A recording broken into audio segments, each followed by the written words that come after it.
మాతృదేవోభవ. ఎంతటి మాట బల్కెతివి ఈ పసికోనకు జన్మ జన్మ దుర్దంత దురంత దుఃఖములు రవ్వల బోలిక రాలిపోవ. నీవెంతటి మాట బల్కితివి నీ ఎంతటి తల్లి ఈ సుతుని ఆదరణంబును మెచ్చనన్న. నేనంతకు మించి కోరు పరమార్థములేదిల మాతృదేవత. నేనంతకు మించి కోరు పరమార్థములేదిల మాతృదేవత.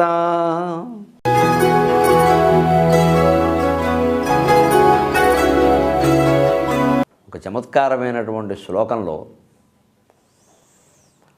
నిద్ర ఎప్పుడు వస్తుందో నిద్ర ఎప్పుడు రాదో చెప్పాడు.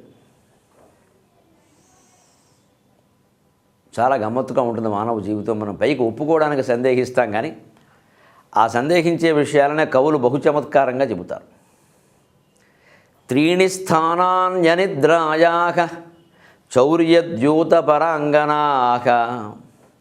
త్రీణి స్థానాని నిద్రాయాః స్వభార్యా పుస్తకం జపః. మనిషికి నిద్ర పట్టని చోట్లు 3 ఉంటాయి. భారతంలో కూడా దీని ప్రస్తావన వస్తుంది. ధృతరాష్ట్రుడు విదురుణ్ణి పిలిచి, నాకు ఎందుకో చాలా రోజులుగా నిద్ర పడడం లేదయ్యా అంటే, చాలా విదురుడు మెత్తమెత్తగా రేవెడతాడు. పరస్త్రీని కామించిన వాడికి, ఇతరుల సంపదలు ఆశించిన వాడికి నిద్ర పట్టదయ్యా, నీకేం మహారాజా అంటాడు. అంటే ఇందులో ఏదో ఉందన్నమాట. అంటే పాండవుల పట్ల అసూయ ఉండబట్టే నిద్ర పట్టలేదు, లేకపోతే ఎందుకు పట్టదు? దాన్నే ఇంకో గమ్మత్తుగా ఏం చెబుతారంటే ఇక్కడ, త్రీణి స్థానాన్ని అనిద్రాయాః. నిద్ర పట్టిన వాళ్ళు లోకంలో 3 ఉన్నారట. చౌర్య ద్యూత పరాంగనాః. నిద్ర రానివాళ్ళు అంటే పట్టని వాళ్ళు, అంటే పడుకున్నా పట్టని వాళ్ళు. అసలు పడుకోరు, నిద్ర వాళ్ళకి ప్రధానం కాదు. ఎవరు? చౌర్య. దొంగతనం చేసేవాడు నిద్రపోతారండి. నిద్రపోతే దొంగతనం నడుస్తుంది వాడు. పైగా అందరూ నిద్రపోయినప్పుడే వాడి పని. నిద్ర పడుకుంటే వాడికి పని. వాడు మహాయోగి. భగవద్గీతలో చెప్పినట్టుగా ఏదో యా నిశా సర్వభూతానాం తస్యాం జాగ్రత్త సంయమే అని. అన్ని జీవులు ఎప్పుడు పడుకుంటాయో మహాయోగి అప్పుడు మెలకుగా ఉంటాడు. దొంగ కూడా మహాయోగి. అందరూ పడుకున్నప్పుడు వాడు మెలకుగా ఉంటాడు. అందుకని దొంగవాడికి నిద్ర రాదు. వస్తే వాడు వృత్తి నడవదు. జూత పేకాట ఆడేవాళ్ళని గమనించండి. పబ్బులు క్లబ్బులు బాగా పెరిగాయి కదా. 1 గంట అవని, 2 అవని, 3 అవని ఇంటికి రాడు. గ్యాంబ్లింగ్. అప్పుడు కూడా శుభ్రంగా 2 సీసాలు వేసుకుని వస్తాడు. దారిలో ఎవరినో గుద్దేసి వస్తాడు. జరిగేది ఇదే. ఇక ఇంటికి వచ్చి పడుకుని తెల్లరగట్టు ఆలస్యమైంది అని 9. ఎందుకు అయింది ఆలస్యం? ఏమైనా యజ్ఞం చేసావా, యాగం చేసావా? పేకాడు, అందుకని అయింది. దీనికోసం మళ్ళీ 10 వరకు లేవడం. ఈ 2 తప్పులే. 2 వల్ల ఆరోగ్యాలు పాడైపోవడమే. ఇప్పుడు ఏదో ఊరెళ్ళి వచ్చి ప్రయాణం వచ్చి ఏ విదేశాల్లో వెళ్ళి 1 గంటకి విమానం వచ్చింది, ఏం చేయమంటా, వచ్చి పడుకున్నాను, నేను 2ంటికి పడుకున్నాను, నేను పొద్దున్న లేవలేనంటే అర్థం చేసుకుంటారు. ఇంట్లో కూడా అయ్యో శ్రమపడ్డారు, దానికే ఉందంట. శుభ్రంగా క్లబ్బుల్లో గ్యాంబ్లింగ్ పేరు మీద తిరగడం అంటే శుభ్రంగా తాగి తందనాలు ఆడి 3ంటికి ఇంటికి రావడం, మగాడు పడుకోవడం, 9 వరకు లేకపోవడం. సంసారాలు నాశనం అయ్యాయంటే అవో. లక్ష్మీదేవి ఎందుకుంటుంది ఇంట్లో? 5:30 కల్లా మగాడు ఆడది ఇద్దరు లేచిపోయి శుభ్రంగా స్నానాలు చేసి దేవుడి పూజకి సిద్ధమైపోవాలి. ఓ దండం దేవుడికి పెట్టుకుని, ఓ దీపం అక్కడ పెట్టుకుని, తర్వాత కాఫీ తాగి పనులు చేసుకోవాలి. అదైతే లక్ష్మీదేవి నిలుస్తుంది. చౌర్య ద్యూత. దొంగడికి నిద్ర రాదు. పేకాట ఆడేవాడికి నిద్ర రాదు. ఇంకోటి కూడా చెప్పాడు సరదాగా, పరాంగనాః. ఇతర స్త్రీల పట్ల ఆసక్తి ఉన్నవాడు కూడా నిద్ర రాదు. ఎందుకంటే వాడిది అదే ప్రయత్నం. మరి అంటే వాడు అనుకున్న ఆవిడెవరో కలిసింది. ఆ కలిసినప్పుడు రాత్రి అనుకుందాం. సాధారణంగా ఇటువంటి కార్యక్రమాలకి రాత్రి ప్రసిద్ధం కదా. సరే, మరి ఆ పరస్త్రీతో గడపాల్సిన రాత్రి వీడు పడుకోడు. ఎందుకంటే మళ్ళీ దక్కే రాత్రులే తక్కువ. ఏదో 10-15 రోజులకు ఒకసారి కలుస్తున్నాయి. ఇన్ని ఇప్పుడు అవతల ఇబ్బందులు చూసుకోవాలి, ఆవిడ ఇబ్బందులు ఆవిడ చూసుకోవాలి, ఇంట్లో అక్కడ ఈయన ఇబ్బందులు ఈయన చూసుకోవాలి. ఇటు భార్యకి తెలియకూడదు, అటు భర్తకి తెలియకూడదు, వీళ్ళ పిల్లలకి తెలియకూడదు, వాళ్ళ పిల్లలకి తెలియకూడదు. ఇన్నున్నాయి గొడవలు. నువ్వు లోకంలో ఎవడో చూడకూడదు. సరే, ఇందులో మామూలు వాడైతే ఒక గొడవ, ప్రసిద్ధుడైతే చెప్పక్కల టీవీల్లో కూడా వస్తాయి. అందుకే మరి ఇన్ని యాతనలు పడుతూ ఈ మధ్యలో ఆ పరస్త్రీని కలుసుకోవాలంటే అది కూడా రాత్రిపూట ఎప్పుడో పొరపాటున ఆవిడ దొరికితే వీడు తెల్లవారులు వదిలిపెట్టాడు. అందుకని పరాంగనాః. నిద్ర రానివాడు 3 ఎవరంటే పేకాట ఆడేవాడు ఒకడు, దొంగతనం చేసేవాడు ఒకడు, పరస్త్రీ సాంగత్యంలో పడినవాడు ఒకడు అని చెబుతూ గమ్మత్తుగా అసలు వాత ఇక్కడ పెడుతున్నాడు. బాగా నిద్ర వచ్చే ప్రదేశాలు ఏమన్నా ఉన్నాయా? వస్తాయి నాయన. 3 ఉన్నాయి. త్రీణి స్థానాన్ని నిద్రాయాః స్వభార్య పుస్తకం జపః అన్నాడు. పుస్తకం పట్టుకో, వెంటనే నిద్ర వస్తుంది. చాలామందికి తెలిసే విషయం. అంటే మామూలు దినపత్రిక చదివినా కూడా వస్తుంది. సరే, అందులో కొంచెం ఘాటు అయిన వార్తలు ఉంటాయి, రాకపోవచ్చు. కానీ ఏదైనా ఒకసారి చూడండి, మహానుభావుల ప్రవచనాలు ప్రసంగాలు మనం విన్నప్పుడు రేపటి నుంచి రామాయణం చక్కగా చదువుకోవాలి అనుకుంటాం. మనం వెంటనే ముందు కుట్టుకెళ్ళి తెచ్చేస్తాం ఇంతలా పుస్తకం. అది సులభంగా రాశారట ఆయన సులభంగానే రాశారు కదా, నువ్వు చదవడం అంత సులభం కాదు. అది తెచ్చేస్తాం ఇంతలా పుస్తకం తెచ్చి అక్కడ ముందు దాన్ని దేవుడి గదిలో పెట్టేసి ఒక కొబ్బరికాయ కొట్టేసి, ఇగో దాన్ని ఎవరు ముట్టుకోకండి, ముందే మనం కూడా ముట్టుకోని తర్వాత అలా పెట్టేసి చాలా హడావుడి చేసేస్తాం. తర్వాత దాన్ని చదవడం వచ్చేసరికి మామూలు ఇప్పుడు చదవంగా కూర్చొని పడుకుంటాం శుభ్రంగా. డబుల్ కాట్ మంచం మీద పడుకుని వెనకాల 2 తరగడాలు ఎత్తిపెట్టి ఆ లైట్ పైనుంచి పడుతూ ఉంటే ఏసీ కూడా వేసి అప్పుడు తీస్తాడు. కోన్వెస్పిన్ సాంప్రదంలోకే అంటబడిపోతాడు అంతే. ఏం చదువుతాం ఇంకా? ఆ చదివే విధానం అది కాదు. మంచాల మీద పడుకుని పుస్తకాలు చదివితే నిద్ర వస్తుంది, పుస్తకం చదువు రాదు. చదువుకుందుకు ఒక ప్రదేశం, గాలేసే ప్రదేశం శుభ్రంగా, లేకపోతే వేళ వెదురు ఊజాలు వచ్చే శుభ్రంగా వెయ్యి ఊజాల్లో కూర్చొని చదువుకోవచ్చు. సరే, అక్కడ నిద్ర వస్తుంది మహానుభావుల కంటే ఏం చేస్తాం. అందుకని పుస్తకం పట్టుకున్నవాడికి నిద్ర వస్తుంది, జపం చేస్తున్నా కూడా వస్తుంది. ఏదో 10 సార్లు 15 సార్లు 108 సార్లు దాటిందనుకోండి, ఇక అది పట్టుకుని ఏమిటో మర్చిపోతున్నాం మళ్ళీ. అందుకే పాపం శంకరాచార్య మన మీద జారి తెలిసి నిద్రా సమాధి స్థితికి అన్నారు. నువ్వు నిద్రపోవడమే అమ్మవారికి సమాధి రాబే కానిచ్చే అన్నాడు. ఆ వంకరనే చేస్తాడేమో అని. ఇంకోటి కూడా చెప్పాడు, గమ్మత్తైన విషయం, సరసంగా ఉంటుంది. అక్కడ పరస్త్రీ అని చెప్పుకున్నాం కాబట్టి నిద్ర రాని చోటు, నిద్ర బాగా వచ్చే చోటు సొంత భార్య దగ్గర అన్నాడు. ఈ పెద్ద మనిషి బగలల్లో ఉద్యోగాలు చేసి హడావిడి చేసి ఏవో షూటింగులు, మీటింగులు, సాఫ్ట్వేరు, హార్డ్వేర్ అన్నీ పూర్తి చేసుకుని ఎప్పుడో ఇంటికి వస్తాడు, 10ంటికి వస్తాడు. అప్పుడు కాస్త వేడి నీళ్ళు పోసుకుంటాడు. వాళ్ళు ఏదో అన్నం పెట్టగానే పడుకుని నిద్ర వస్తుందా అంటాడు. పాపం భార్యకి అప్పుడు సరదాగా ఉంటుంది. పాపం కాదు ఏదో మాట్లాడదాం, దగ్గరికి వద్దాం, ఏదో ముద్దు ముచ్చట. ఈయన ముద్దు ఎక్కడ పడుకోవడమే, ఇంకా ముద్రే. అప్పుడు బోడు శ్రమ పడ్డామా, తర చూద్దాంలే. ఇక్కడ భార్య దగ్గరేమో తర్వాత చూద్దాంలే, బోడు శ్రమ పడ్డాం. పరస్త్రీ దగ్గర మళ్ళీ దొరకదు కదా. ఎంత పచ్చిగా చెప్పారండి సంస్కృత కవులు, నిజంగా చాటువుల్లో మన జీవితాన్ని. ఈ మొహమాట పడకుండా మనం తెలుసుకోవాలి, అప్పుడే మార్చుకుంటాం. నువ్వు ఎంత శ్రమపడి వచ్చైనా సరే భార్యకి అక్కడ కాస్త స్నానం అయిపోయి రాత్రి భోజనం చేసి పడుకున్న తర్వాత కాస్త సరదాగా సరసంగా ఒక పావుగంట అరగంట అలా గడపగలిగితే సంసారం అద్భుతంగా ఉంటుంది. అసలు అప్పుడు శ్రమ అనిపించదు. ఒకడు 11ంటికి పడుకున్నా సరే దానికి వాళ్ళు పరవశించి భర్త పడుతున్న కష్టం మొత్తం అర్థం చేసుకుంటారు. ఈ పెద్ద మనిషి ఇంత తిరిగి వచ్చి కష్టపడి రాత్రి 10 అయినా ఇంకా నాతో ఆనందంగా గడపాలని చూస్తున్నాడు, కనీసం మాట మాట్లాడుతున్నాడు, పర్వాలేదు, దగ్గరగా పడుకున్నాం చాలు. అలాగే ఆయన గుండెల మీద పడుకున్నాం, విశ్రాంతి తీసుకుని మహర్షి శ్రీరాముడి యొక్క వక్షస్థలం మీద సీతాదేవి పడుకున్నట్టుగా మనం పడుకున్నాం. అంతకంటే ఏం కావాలి? ఆ ఉత్తర రామచరిత్రలో రాముడు అంటాడు సీతాదేవికి, అది వనవాసాలన్నీ అయిపోయి తిరిగి రాజ్యానికి వెళ్ళాక అక్కడ లక్ష్మణుడు చిత్ర ప్రదర్శన ఏర్పాటు చేశాడు వీళ్ళ వినోదం కోసం. ఆ రామాయణ కథా చిత్రాలు అప్పటి వరకు జరిగిన యుద్ధాలు, హనుమంతుడు లంకాదహనం గొడవలన్నీ బొమ్మల రూపంలో పెట్టించాడు ఒక మందిరంలో. అవి చూడ్డానికి తీసుకురమ్మని. సీతాదేవి అప్పటికే గర్భవతి, లవకుశులు కడుపులో ఉన్నారు. ఉండగా ఆవిడ తిరిగి తిరిగి అంతా చూస్తున్న రాముడు పక్కనే ఉన్నాడు. సీత చూసావా అని కొన్ని దృశ్యాలు ఏమో మధురంగా ఉన్నాయి, కొన్ని మరి రావణాసురుడు సీతను ఎత్తుకుపోతున్న దృశ్యం అటువంటివి అమ్మవారు చూడలేదు, రాముడు అంతకంటే చూడలేడు. అవి ఏవో నెమ్మదిగా దాటుకుంటూ మనోహరమైన పంపా సరోవర తీరం ఎంత బాగుంది, మనుష్య మనోయధ, మంచి మనిషి మనస్సులాగా ఈ పంపా సరోవర తీరం, సరోవర జలాలు ఎంత నిర్మలంగా ఉన్నాయి, ఇలా వర్ణించుకుంటూ పెడుతుంటే సీతకి ఆ బొమ్మలు చూస్తేనే అలసట వచ్చేసిందట. వచ్చేసి స్వామి నిద్ర వస్తోందట. రాముడు ఎంత గొప్ప ప్రేమికుడు, పరిపాలకుడు అవన్నీ పక్కనట్టండి, ప్రేమికుడు, గొప్ప ప్రేమికుడు అన్న. రామబాగురుపధానమేషతే అన్యదానుపాశ్రిత, ఇతరులెవ్వరికీ దక్కనది నీకు మాత్రమే సొంతమైంది, నీ కోసం తలగడా సిద్ధంగా ఉంది సీత, ఇక్కడ పడుకో అన్నట్టు. అది రాముడి నుంచి మనం నేర్చుకోవాలి. తన బాగు ఇలా చాపి రామబాగురుపధానమేషతే, స్వామి ఇక్కడ మంచం ఏది, తలగడా ఏదంటే, మంచం ఏమిటి, తలగడా ఏమిటి, నేను లేనా భర్తని, ఇదిగో రామబాగురుపధానమేషతే. ఉత్తర రామచరిత్రలో అనిపిస్తాడు భవభూతి. పైగా అనుపాశ్రుతో అన్యయ, ఇతర స్త్రీలు ఎవరికీ దక్కనది. ఆ మాటకు వస్తే ఏ మనిషికి దక్కనది, ఇంకా పిల్లలకు కూడా దక్కనది, వాడు పుట్టలేదు కాబట్టి. నీకు మాత్రమే సొంతమైనది రాముని యొక్క బాగువు నీకోసం సిద్ధంగా ఉంది సీత, ఇదిగో తరగడా పడుకో. ఏ భార్య ఏమండి, సీత అన్ని కష్టాలు పడినా రాముడితో అలా కాపురం చేసినా ఈ ఒక్క మాట కోసం చేసింది ఆవిడే, చాలు. అది నేర్చుకోవాలి. అంతేగాని భార్యను చూడగానే నిద్ర వస్తుందన్నాం, ఎవరి ప్రసక్తి అయినా రాగానే ఆవిడ మాట్లాడితే మరి సంసారాలు ఏమవుతాయి? అందుకే దీని చమత్కారం కోసమే స్త్రీని స్థానాన్ని నిద్రాయాక చౌర్యద్యూత పరాంగనాక త్రీణి స్థానాన్ని నిద్రాయాక స్వభార్య పుస్తకం జప. ఇంకొక మాట సరదాకి, పెళ్ళి దంపతులు ప్రస్తావన కాబట్టి పెళ్లి పద్యాలంట. పెళ్లి పద్యాలు, షష్ఠి పూర్తి పద్యాలు, సన్మానం పద్యాల మీద ఒక లోకు భావన వచ్చేసింది. అంటే మా వాళ్ళే చేశారు, మిమ్మల్ని అనుకోవాల్సిన పని లేదు, వాళ్ళు అలా రాశారు. పెళ్లి పద్యం అనగానే బ్రహ్మ విష్ణు మహేశ్వరులు వచ్చి ఈ దంపతులను ఆశీర్వదింతురుగాక అరుంధతి వశిష్ఠుల వలె. అది అసలు రెండో పెళ్ళో మూడో పెళ్ళో తెలియదు మనకి వీళ్ళకి. వీళ్ళు అరుంధతి వశిష్ఠులే. ప్రతి వాడిని అరుంధతి వశిష్ఠులు అంటాం. నేను కాకినాడలో ఎప్పుడో 7-8 ఏళ్ల క్రితం ఆ పెళ్ళికి వెళ్ళా. ఆ పెద్ద ఆయన పిలిచాడు, నేను వెళ్ళాను. తెలుసున్నాయన బక్క ఆవలసినాయన వెళ్ళాను. వెళ్ళేసరికి సరే లోపలికి వెడుతుంటే ఆయన ఎదురొచ్చాడు, కన్యాదాత ఎదురొచ్చి ఆయన కూడా ఎవరో ఒక ఆయన వచ్చాడు. సార్ నేనేదో కాస్త ప్రసిద్ధుండు కదా, సహస్రావధానం అది, నా కూడా ఒకరిద్దరు ఉన్నారు. సరే వెళుతున్నాం. ఆయన రాగానే చాలా సంతోషం అండి, మా అమ్మాయి పెళ్ళికి మీరు వచ్చారు, పెద్దవాళ్ళు చాలా బిజీగా ఉంటారు, మీరు దేశాలు విదేశాలు ఏ రోజు ఏ దేశంలో ఉంటారో తెలియదు, మీరు వచ్చారన్నాడు. అంటే బలివారండి మీరు పిలిచాక రాకుండా ఎలా ఉంటాం అని అంటుంటే ఆ పక్క ఆయన ఎందుకు రారు, ఈ అమ్మాయి మొదటి పెళ్లి చేసినప్పుడు రాలా, అలాగే ఇప్పుడు వచ్చారు, ఇంకోటి చేస్తే మళ్ళీ వస్తారన్నాడు. ఇది పెళ్లిలో మాట్లాడే మాట.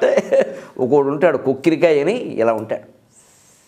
ఈ అమ్మాయికి ఇదివరకు పెళ్లి చేసాను, అప్పుడు రాలా, అప్పుడు వచ్చారు. అప్పుడు నేను ఆశ్చర్యపోయి ఇది రెండో పెళ్ళి అని నాకు అప్పుడు తెలిసింది. ఇప్పుడు శుభలేక వస్తే బాబు ఎన్నో పెళ్ళిని అడగాలన్నమాట. ఇదివరకైతే అనుమానం ఉండేది కాదు, చేసేవారు కాదు అసలు. అంటే ఇదివరకు చేసినప్పుడు రాలేదు ఈ అమ్మాయికి, అలాగే వచ్చారు, ఇంకోసారి చేస్తే మళ్ళీ వస్తారు. అంటే ఇక నాకు ఇదే పని, ఎన్ని పెళ్ళిళ్ళు చేసుకున్నప్పుడు తోడు. అప్పుడు అనిపించింది అమ్మో శుభలేక చూడగానే వెళ్ళిపోకూడదురా బాబు, ఎందుకైనా మంచిది అడుగుతూ ఉండాలి. అంటే ఇలాంటి వాళ్ళని కూడా మనం అరుంధతి వశిష్ఠులు అంటే ఎలా కుదురుతుందండి? బ్రహ్మ విష్ణు మహేశ్వరులు వచ్చి ఆశీర్వదిస్తారా? ఇలాంటి మాటలు రాయడం వల్ల పెళ్లి పద్యాలకు విలువ పోయింది. పైగా ఒకటి ఇక సన్మాన పత్రాల పద్యాలు, గరికిపాటి వంశ పయఃపారావార రాకా సుధాకర, గరికిపాటి బదులు చెరుకూరు సుధాకర్ అని ఎవరికైనా సన్మానం చేస్తే చెరుకూరు వంశ పయఃపారావార రాకా డాష్ వంశ పయఃపారావార, ఓ డాష్ ఒకటి పెడతారు అక్కడ యూనివర్సిటీ సర్టిఫికెట్ లాగా. ఆ డాష్లో పూరించుకుంటూ వెళ్ళడమే. అలా వల్ల చెడ్డ పేరు వచ్చింది. కానీ ఒకానొక పెళ్లిలో ఒకానొక మహాకవి రాసిన ఒకానొక పద్యం వినండి, పరవశించిపోయి ప్రతివారి పెళ్లిలోనూ చదువుకోవలసిన మాట. రాజమండ్రిలో సన్నిధానం నరసింహశర్మ గారిని ఒక ఆయన ఉండేవాడు. ఇప్పుడు ఆయన హైదరాబాద్లో ఉద్యోగం చేస్తున్నాడు, రిటైర్ అయిపోయారు, ఏదో కాలక్షేపానికి ఏదో చేస్తున్నాడు. మంచి కవి, అంతకంటే గొప్పగా మంచి పండితుడు, రసజ్ఞుడు. ఇక పద్యం వ్యాఖ్యానం చేయాలంటే ఆయన బాగా చేస్తాడు, బాగా చదివాడు గ్రంథాలు. ఆ గౌతమి గ్రంథాలయంలో ఉద్యోగం చేసేవాడు. ఆ పుస్తకాలన్నీ చదివేశాడు. అక్కడ ఎలాగో గ్రంథాలయ ఉద్యోగులు కదా గొప్ప సుఖం. ఆ పుస్తకాలు చదివేశాడు చాలా భాగం. దానివల్ల చాలా విషయాలు గ్రహించాడు. పైగా అక్కడే సాహిత్య సభలు బోర్డు జరిగేవి గౌతమి గ్రంథాలయంలో. అవన్నిటికీ ఆయన నిర్వహణ, ఆయన వెనక తప్పదుగా బోర్డు వినేవాడు. మహానుభావులందరినీ కలుసుకున్నాడు. ఆయనకి పెళ్ళి అయింది. నేను చెప్పేది ఇప్పుడు మాటలు నేను చెబుతున్నాను కానీ ఆయన పెళ్ళి అంటే చిన్నతనం 25 ఏళ్ళప్పుడు ఆయన పెళ్లి చేసుకుని మధునాపంతుల సత్యనారాయణ శాస్త్రి ఆయన గురువు గారు. రాజమండ్రిలోనే ఉండేవారు. ఆంధ్ర పురాణకర్త, మహానుభావుడు, జ్ఞానపీఠం జారిపోయిన మహానుభావుడు, తెలుగు జాతి గర్వించాల్సిన కవి. ఆయన శిష్యుడు పెళ్ళికి పద్యాలు రాశాడు. మరి మధురాపంతుల వారి పద్యాలంటే ఏమిటో వినాలని అందరికీ ఉంటుంది. ఆయన చూడండి, ఇంతకాలం మా వాడు ఈ గౌతమి గ్రంథాలయంలో గ్రంథాల బుట్టల్లో పడి ఎడిచాడు, ఇప్పుడు ఒక్కసారిగా వీడికి పెళ్ళి అయితే ఆ అమ్మాయి చెయ్యి పట్టుకుని నడుస్తుంటే ఏమైపోతాడో. అంటే సంసార జీవితానికి తట్టుకోకుండా లేడు. మరి పుస్తకాలు చదువుతూ కూర్చోవడం వేరు, సంసారాలు చేయడం వేరు. బోల్డు విషయాలు తట్టుకోవాలి. మరి గ్రంథముల గుట్టలు గుట్టుగాక వేరు బంధమెరుగని ఈ యువ ప్రాణి పాణి, గ్రంథముల గుట్టలు గుట్టుగాక వేరు బంధమెరుగని ఈ యువ ప్రాణి పాణి, ఆలి కుడి చేతి చిటికెన వ్రేలి కొసలు, ఆలి కుడి చేతి చిటికెన వ్రేలి కొసలు, రాజుకొను వేళ రసజరీ రక్షణిడుము, రాజుకొను వేళ రసజరీ రక్షణిడుము. అద్భుతమైన కవిత్వం అండి. బ్రహ్మ రక్షించాలి, విష్ణువు రక్షించాలి, శివుడు రక్షించాలి, అమ్మవారు రక్షించాలి, ఇది చాలా మామూలు మాటలు.